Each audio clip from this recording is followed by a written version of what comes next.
Welcome to Queen of the Camp, where your story matters and your next chapter, it's yours to write. Today's guest is Cindi West, a woman whose life has been defined by service, leadership, and resilience. Cindi spent more than 3 decades in law enforcement, serving both the Las Vegas Metropolitan Police Department and the King County Sheriff's Office, where she retired as a public information officer. But retirement wasn't the end of this lady's story. Today, Cindi continues to do what she has always done: lead, serve, and inspire others. As a cross-country cycling tour guide, a mentor, and competitive boxer. Yes, I said boxing. Her journey is proof that purpose doesn't have to have an expiration date, and some of life's greatest adventures can begin in the chapters that we never saw coming. Please join me in welcoming Cindi West to Queen of the Camp. How are Hi, you thanks, today, Tish. Cindi? Great. How are you doing? Good, good. We're so glad that you were able to fit us into your schedule because I think you're just about to take off on another adventure. Yeah, I'll be gone for about 7 weeks on the next bicycle tour. That's amazing. That's amazing. You amaze me. Well, Thanks. what I wanted to start out with was one of my biggest questions is you started in law enforcement as a female in the 1980s. And I don't think hmm that in the 1980s that was very common. So I was hoping you could tell us a little bit about what inspired you to want to be a cop and a little bit about what it was like being a woman and a cop in two major metropolitan cities. Yeah. Well, what wanted or inspired me to become a police officer was an old TV show called Policewoman with Angie Dickinson. You're probably too young to remember it, but it was really the first major TV show that had a woman that was a heroine and, wasn't being saved by the guys all the time.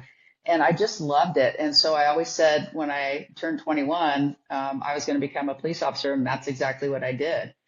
Getting into the police force was hard. And at the time when I first hired on Las Vegas Metro when I was 21, there were only about, I think, 4 other female officers on the department. And so you're definitely stick out like a sore thumb to everybody. But I made it, and I feel like I was successful during my 34 years and really enjoyed the job most of the time. Yeah, that was it. Harder to be a female cop than a male cop in those days? You know, I it definitely was. I know that I felt like I had to prove myself all the time. When I first hired on, I think a lot of people were looking. I even heard some men say, "Hey, we don't think you should be a cop. There shouldn't be women cops and such." But I felt like I had to work harder to prove myself, just to be somewhat accepted. But it seemed like once I started and they saw that I would get in the mix, if there was a fight, I wasn't standing back. I was getting in there the same as they were. All of the action type stuff I was not hesitant to do. And I think that impressed at least a few of them where For sure. uh, and I was told after that, like, well, I still don't think women should be cops, but you're okay. So I was the exception to the rule, kind of. But a lot of that was my own pressure too. I think we tend to want to be good at what we do, and when it's a male-dominated profession, you certainly don't want to stand out any more than you already do. So at the beginning of your career versus the end of your career, was it easier for women? Because you retired, well, actually from both departments, you retired as sergeants from both departments. So you Right. worked your way for sure up the up the food chain. But was it easier for women towards the end of your career than it was in the beginning, or was it kind of about the same? No, I think it was easier. As I said, when I hired on Las Vegas Metro, there was only 4 before me and the couple gals that I went through the academy with. But now there's a couple hundred. The same with in King County Sheriff's Office. So it's not out of the norm, and I don't think they're looked at, like, oh, this person's odd. Why is she here? Type of thing anymore. I think the opportunities are just as equal for women as it is for the men. Well, it's come a long ways then. A long ways, yeah. And I don't, I never really had that many problems, but I was aware of the perceived, or that some officers, no matter what, didn't think women should be in law enforcement. And you just kind of just did your thing and did a good job Well, and went yeah, about your day. yeah, I would give shit right back too. When I first became a motorcycle officer in Vegas, I had an officer come up to me and actually ask me, "Have you ever ridden a motorcycle before?" And I'm like, "No, I thought I just learned on a Harley 1300."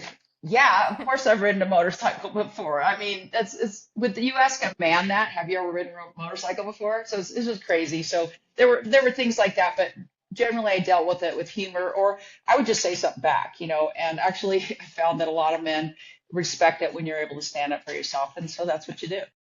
I do have a question about law enforcement. As we know, for first responders, it's a high pressure job. It's an intense job. It's an emotionally draining job, and you did it for a lot of years in very busy cities. How did you handle that internally to protect yourself? Good question. I think I think the main way I dealt with stress was physical activity, being, physically fit, whatever it was I was doing, whether it was biking or running or whatever, but also having good people to talk to that aren't necessarily in law enforcement. Law enforcement officers tend to socialize only with themselves, and then you end up talking about the job all the time. And sometimes it just gets draining where having, your family and other people that have other interests with you to talk about your life and things that go on definitely helped me, I would say, over the years. But I didn't always process things well. I mean, I had a couple of calls toward the end of my career that really, really got to me, and they still do. And I've dealt with it and went to counseling over it, but it's stuff that will never leave me. And you would think that over the time I would get harder. A lot of people say, oh, when cops retire, they're hard, they don't trust anybody. I felt like I got more sensitive over the years, and more compassionate toward people I was dealing with than harder. And toward the end there, it was just sometimes the things people do to each other are just hard to, I guess, comprehend. I talk to a lot of people that have gone through a lot of different things, right? Everybody has struggles. It's just a different struggle because no one has a perfect life. But it's interesting to learn from each other and find out what people did to get through it and rise. What did you do to get through that hard time? And so I think that's important, is the people that you surround your with the people that you surround yourself with. And I've heard that from a couple of different people. So that's obviously a successful thread. And then obviously for you, physical exercise, which clearly, as we get deeper into this, we are going to find out that you have definitely kept yourself in shape. And so public perception of policing has changed dramatically over the years as well. Is there one thing that you wish that people understood more, that the public understood more about the men and women that serve our communities? That's a really good question. I would say the first thing that comes to my mind is that most cops are good cops and good people and out there doing the right thing and trying to do the right thing. And unfortunately, there's bad apples in any profession. And the good cops don't want those people in our profession. We want them gone too. So I think, I think it's not uncommon for people to just lump us all in one category. But there's a lot of really good work that the men and women of the departments I've worked for have done. And, you're not going to get a pat on the back most of the time, but just don't lump everybody in the same category. I th- I think that's good advice, and I agree with that too. You've spent uh, careers in law enforcement, your cycling, and your boxing. And when we were talking, in all of those, a couple of things come through. One, you like helping people, and you like mentoring people, and you like leading people. And you've done that for people of all ages. And I think now you're also mentoring some youth as well. And so all of that has a thread of leadership through it. And I'm wondering if you have some, what are a few leadership skills that you feel are just imperative for the difference between like a good leader and a great leader? I really think, and I learned this from my first squad, is I think listening is probably one of the main things that a good leader does. I remember when I first made sergeant in Las Vegas, and I had a really good squad, but I was busy all the time with stuff, and it seemed like I thought I was doing okay. But one of the officers that worked for me one time came up and he said, "Hey, can I give you some constructive feedback?" And I was like, "Sure." And he said, "You're always busy, and whenever we come to talk to you, it feels like you just want to get in and get out, have the conversation and go." And he said, "We really need that time with you to explain things or ask you questions or have a discussion about whatever it is." And it just kind of was like a slap in the face, but one that I needed, is that he was right. I was so busy with all these other tasks that the things that were most important, the people, weren't getting my attention and my priority. And so I'm not saying I'm perfect at listening, because I think we all have our good and bad times when we Right. listen or we don't. But that for me is probably the biggest one. It's the same as on these cross country bike tours that I lead. We generally have about 25 women in them, and each of them are going through something different in their life. You just don't know. We've had some that they're on the tour and their husband just passed that they were with for 40 years. Other ones divorce, or they've lost a kid that died unexpectedly. And so every single one of them have their own story. And the key that I found is to be there to listen to them if they want to talk about it, but then to encourage them and empower them throughout the trip and show them that they're stronger than they think they are. That's impressive. That's impressive. How long are these bike tours? Because like I have a hard time riding my bike, around the neighborhood. And so I know that this is like a completely different ballpark because I know how you used to ride bikes and this is like incredible. Like your people are bike and you still bike too along with the on the tour part of the time as well, right? Yeah, just part of the time. We don't, as guides, we don't bike as much. Our focus is taking care of them. But the tour that I just finished about a month ago was 63 days, 3,100 miles. It started in San Diego and ended in Florida, basically Pacific Ocean to Atlantic Ocean. And I'm telling you, these women are incredible. And I think my favorite part about these trips is that typically these long trips, in the first couple weeks, somebody, at least one, will want to quit. They'll come and then typically say, "I've bit off more than I can chew. I didn't realize what I was getting into. This is hard." And I've been able to successfully keep them from quitting and saying, "Okay, let's step back a little bit. Let's take one day at a time, one day, one ride at a time." And so this last tour I had, a gal every day was very stressed about it and wanted to go home. And I said, "Why don't we just focus on 20 miles then?" Because our days vary from anywhere from 40 to 119 miles.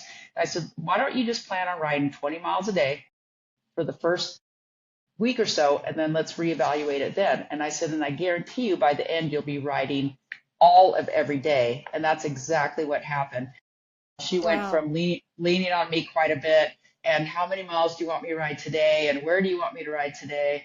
And that too, she did a 100-mile day. And after that, she never came to me again because she was confident. And I said, "Wow, who are you? You're a different person." I said, "You haven't even come and talked to me once." She goes, "Once I did that 100-mile day, I knew I could do anything."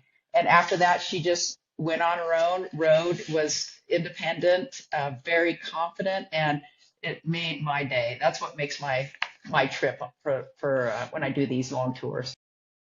Wow, that's impressive. A big difference between San Diego and Florida, for Big sure. difference, and a lot of climbing between there, and a lot of heat and wind, and you name it. They're going to go through everything in the course of these 2 months. And um, I always tell them that we're going to have we go through the forming, storming, and then norming. So the group forms and it's all, yeah, everything's great, and then they start storming. It's just because they're tired. They've been riding, 70, 80 miles a day, and it's hot or it's cold or it's rainy or it's windy.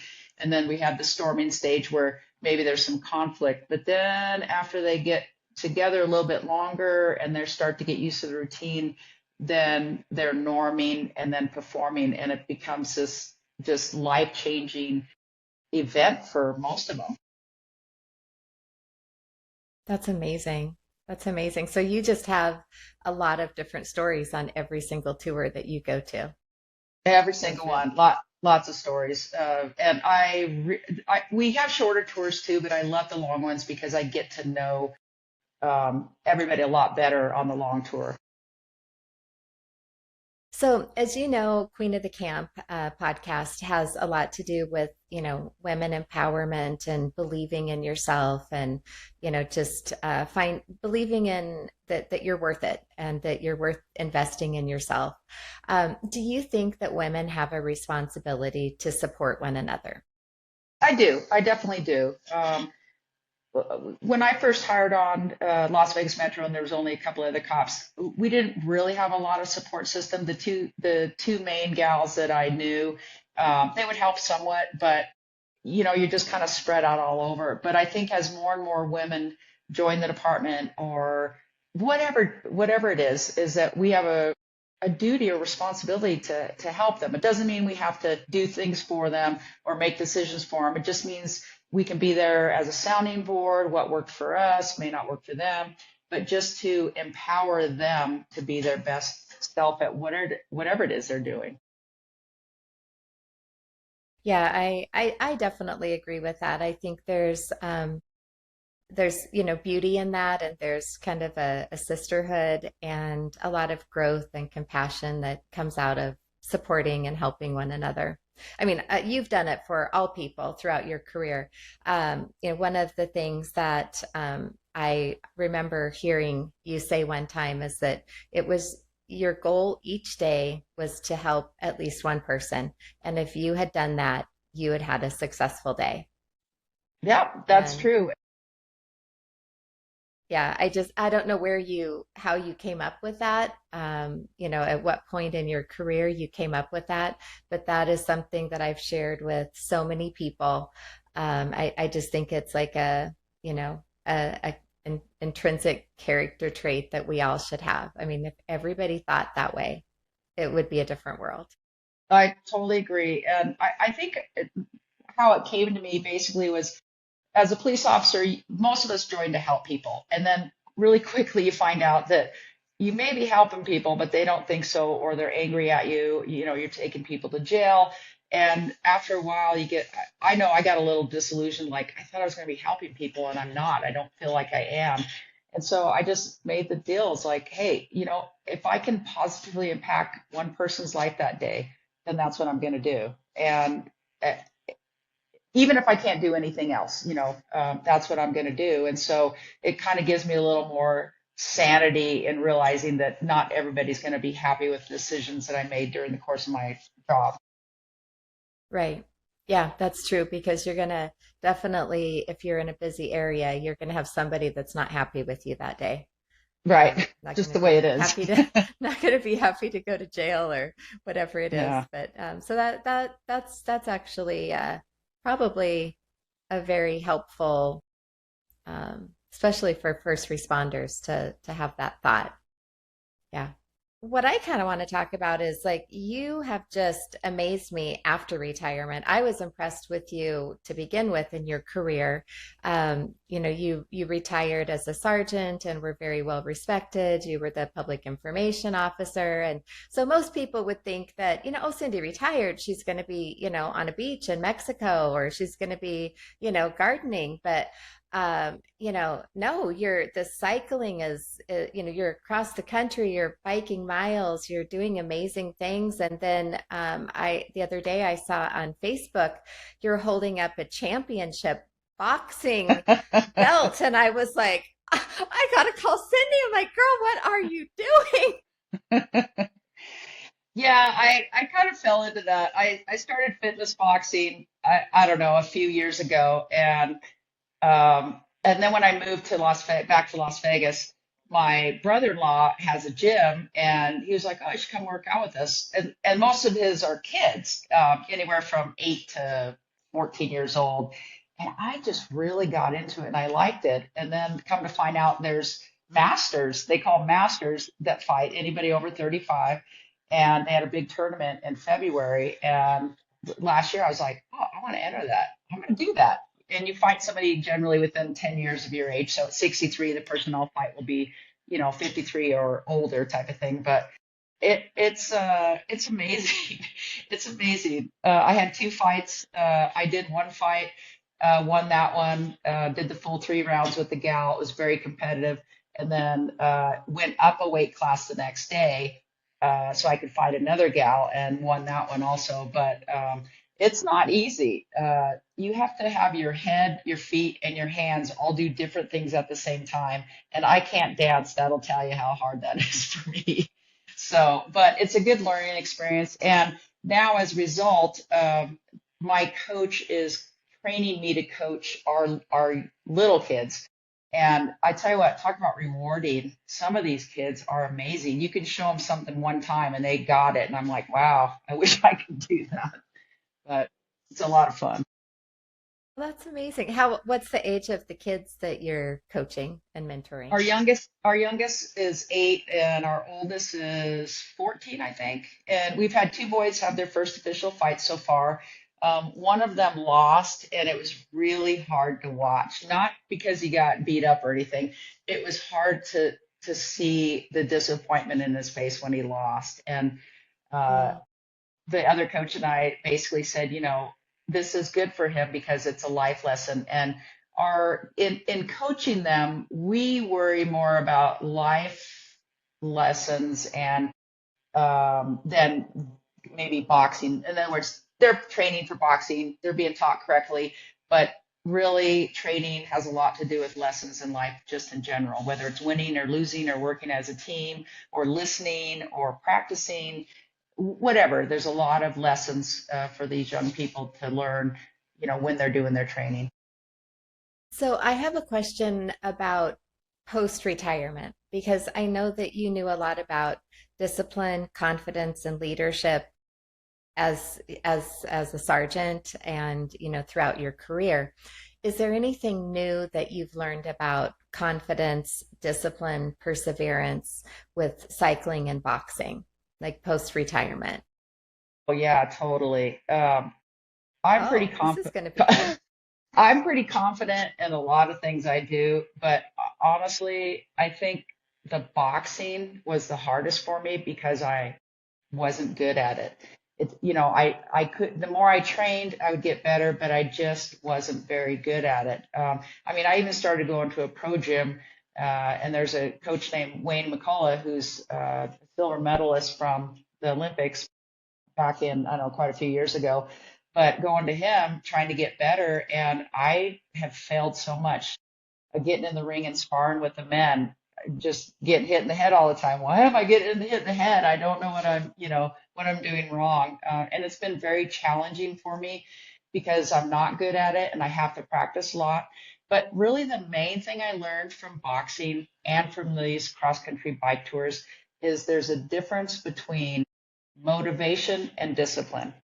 Motivation is, yeah, I want to go to the gym, I want to practice this. Discipline is making yourself do it every day. Most people don't get up every day and are motivated. It's just the way it is. You may think you are, but there's just no way you are. So you have to have that discipline to make yourself do things when you don't want to. And that's what makes you good or get better at what you're trying to do. That's really good advice. The other day I went to Planet Fitness and I drove past it and I was going to park and then I was like, I'm really hungry. I don't think I can work out just yet. So I thought I got to go. I got to get something to eat. And I was like, I'm not going to come back. And I ate and I was like, you've got to make yourself go back. You've got to make yourself go back. I was so proud of myself that I went back and That's it was not the awesome. best mile. Okay. It was not the best mile on the treadmill because I had, an Arby's sandwich in my stomach, but I get the motivation, but it's the discipline. And that is so, so true because most days I would have just kept on going and come up with, I need to go do this. I've got, all these other things to do at home. I have responsibilities and I would have talked myself out of it. So that is incredibly important distinction.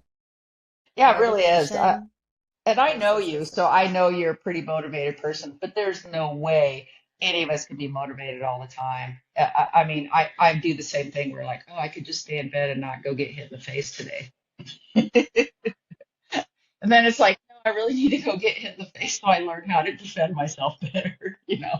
But no, I remember when we were talking, you mentioned something about, you were talking about the difference about sparring with the men versus when you're, actually in a fight with the women and the difference of the punch and like, you know what I mean? And I was like, no, Cindy, I don't know what you mean. I've never been punched in my life. yeah, that is true. Sparring with the men, and they don't hit 100% or I'd probably be on the ground all the time, but they still hit hard. But because I'd sparred with men and teen boys before my fights, both fights I got into, I don't remember being hit hard at all. I mean, I was hit, but I don't remember it stinging me like sometimes with the boys. I'm like, holy crud, am I? Whoa, oh, I'm still standing up. Okay, you know, that kind of thing. But yeah, it's crazy. When you started your career, you knew where you were headed and what success meant. You were going to be a cop and you knew what success meant. Has your definition of what is success changed over the years? Oh yeah, for sure. I think when I was early on as a cop, work-wise, success for me was taking as many people to jail as I could, and that in the sense of legitimate. You know, they had a warrant, Hmm. they committed a crime, and then after many years of seeing the revolving door, I realized I don't know if I'm really making a difference. And so working with people and empowering people, whether it was people that worked for me or the public, or now the boxing kids, it's changed my perception of what I need to do and what works. And for me, my joy comes from working with people and watching them succeed and having a little bit of part in that makes them succeed, you know. And it's like a proud mama moment, you know, when that happens. I think that's a beautiful progression of what success means, Yeah, I do from too. where you're. I wish I would have known when I was 21 what I know now. And I know we all say that, but boy, I would have done things a lot different the first few years of my, you know, career, for sure. Yeah, that's hindsight is 2020, but it's important that you know what you know today and that you can, and for you, you're passing it on, which is beautiful. You're not, you don't have that wisdom and just are holding it within. You're sharing it and mentoring our youth. And you've always mentored people. I think that's just been a part of your character. You're not a gatekeeper. You're gonna share. Yeah. No, Um, I love sharing, and like I said, I really like empowering people because a lot of people already have those gifts. They just don't realize it. And that's the truth. That's the truth. That's another thing that I think is so important, that and women in particular on this platform is, to realize that they are enough and that they have what it takes. Maybe they have to wait for the right time or the right doors to open, but to have that belief in themselves that you got this, you can do this. You might have to come up with a new way. You might have to be creative. You might have to be patient. You might have to pray, but you're going to get through this. You're going to come out on the other side and rise and be successful. When you look back on your life and career, what accomplishment are you the most proud of? Oh, wow, that's a good question. Wow. You know, it's definitely not getting promoted or having this job or that job. I would say there's a few instances of working with people as a police officer, and I don't want to go into the details here or now, but Yeah, helping yeah. somebody through an extremely difficult time. I mean, just there's a couple incidents I can think of, and then the same with the cycling and the boxing is it's always about the people for me. I've found if I'd have known that earlier in my life, I probably would have done things different early on, but it's always about the people and what I can do for them, or like I said, empowering them, or just show them they're stronger than they think they are. I think that gift of service is your gift that you bring to the table for, across many different disciplines. Thank What you. legacy do you hope to leave behind? I think Is that pretty much your legacy, the helping yeah, others? And I think so. I really think that I made a difference in people's lives. It's important to me. And there's been a lot of people that have positively affected my life over the years, many, many people. And I feel like I'm just trying to pay it forward what gifts were given to me or what wisdom was given to me over my lifetime. And sometimes, our biggest lessons are when we fail, and that's part of life too. But either way, as long as it progresses you toward a better you, I guess, and that's what I want is for people to that I am the best person I can be and offer as much help or encouragement as I can to others. well, Cindy, it's an honor to know you, and you have given so much your entire life. And it's just so exciting to see that you're doing exciting things for yourself. You are definitely way more in shape than I ever dream of being. I'm just very proud of you for all the things that you are doing, not only for yourself, but that you do for others. And I want to thank you for all your service as a law enforcement officer. And I'm so happy that you joined me today and shared some of your wisdom with my listeners. I appreciate being asked. This has been fun talking about some of these things, and it's good to see you look great also. And I wish you Thank luck you. in with your podcast. Well, thank you so much.